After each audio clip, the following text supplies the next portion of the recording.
ये कहानी एक गरीब मोची की है जिसने अपनी कला से जादुई जूते का निर्माण कर दिया। एक समय की बात है, एक शहर में एक मोची रहता था। वह सुबह से शाम तक अपने काम में लगा रहता था। उसे दुनियादारी से कोई लेना देना नहीं था। सड़क के किनारे छोटी सी जगह में वह अपना जीवन यापन करता था। उसे अपने काम में महारत हासिल थी। एक से एक जूते बनाने के लिए शहर के लोग उसी के पास आते थे। एक बार वह अपने काम में लगा हुआ था, तभी एक सन्यासी अपने लिए जूता बनवाने का विचार लेकर उसके पास आया। उसके कपड़े फटे हुए थे और उसकी हालत भी अच्छी नहीं दिख रही थी। मोची ने सन्यासी से कहा, बाबा, जूतों के लिए चमड़ा तो आपको ही देना पड़ेगा। मेरे पास नहीं है, आप चमड़ा लाए हैं? सन्यासी ने एक पेड़ की छाल मोची को दे दी और कहा, तुम इसके जूते बनाओ। मोची ने जैसे ही पेड़ की छाल को स्पर्श किया, वह सोचने लगा कि यह तो चमड़े से भी मजबूत है। वह सन्यासी से पूछ बैठा कि किस पेड़ की छाल है ये, लेकिन सन्यासी ने उसकी बात का कोई जवाब नहीं दिया और मुस्कुराते हुए कहा, मुझे सिर्ग निकलना है, तुम अपना काम प्रारंभ करो। तभी मोची अपने कार्य में लग गया और कुछ घंटों की मेहनत के बाद मोची ने सन्यासी के लिए शानदार जूते बना देता है।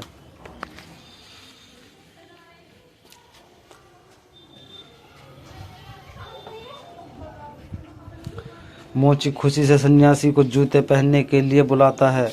कई बार आवाज़ देने पर सन्यासी उसकी आवाज़ नहीं सुनते तो वह अपनी जगह से उठकर सड़क पर आकर यहाँ वहाँ देखने लगता है, लेकिन सन्यासी का कहीं कुछ पता नहीं चला। मोची परेशान हो जाता है और सोचता है, भला अब वह इन जूतों का क्या करेगा।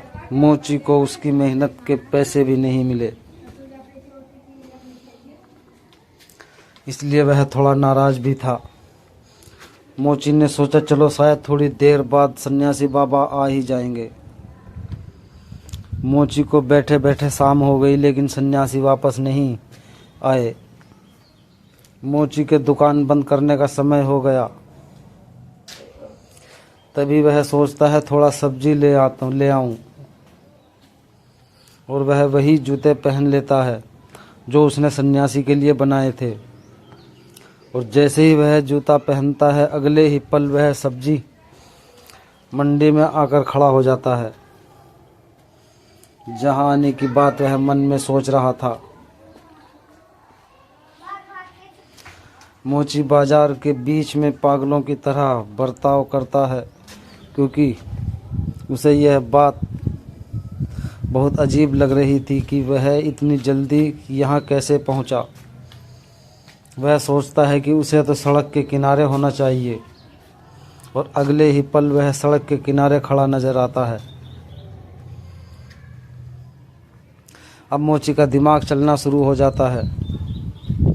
उसे समझ में आना लगता है, हो ना हो ये जूतों का ही कमाल है, जिसकी वजह से वह पलक झपकते ही कहीं भी पहुंच पा रहा था। इसी बात को साफ करने के लिए वह कई जगह मन में सोचता है और एक एक करके हर जगह पल भर में ही पहुंच जाता है। उसकी खुशी का कोई ठिकाना नहीं था, मानो उसने जीवन में सब कुछ पा लिया था। तभी मोची इच्छा करता है कि वह खूबसूरत घर में पहुंच जाए और वह जूतों के चक्कर में चमत्कार से पलक झपकते ही वहां पहुंच जाता है। घर की सुंदरता देख वह खुशी से झूमने लगता है। ऐसा लगता है मानो यह घर उसी के लिए बना हो। वह डाइनिंग टेबल में रखे अखबार को उठाकर पढ़ने लगता है। तभी उसे अखबारों में दो देशों के बीच में जंग होने की खबर दिखती है और उसके मन में जंग को पास से जाकर देखने का विचार आता है। और वह अपनी इच्छा अनुसार उस स्थान पर पहुंच जाता है। वहां चारों तरफ से गोलियां चल रही थी, बम फट रहे होते हैं, और जैसे ही वह जंग के मैदान में आता है तो एक गोली उसके सीने में आकर घुस जाती है और मोची वहीं गिरकर अपना दम तोड़ देता है।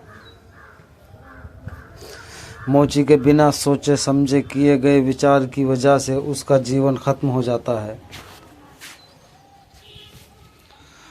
तो दोस्तों, हमें इस कहानी से सीख ये मिलती है, कभी भी जल्दबाजी में कोई कदम नहीं उठाना चाहिए। जल्दबाजी का बिना सोचे समझे कोई भी कदम उठाने का गलत अंजाम हो सकता है, एक मोची की तरह। तो मिलते हैं एक नई वीडियो के साथ। चैनल को सब्सक्राइब करें, वीडियो को लाइक करें, कमेंट में अपना नाम लिखना ना भूलें। जय हिंद, जय भारत।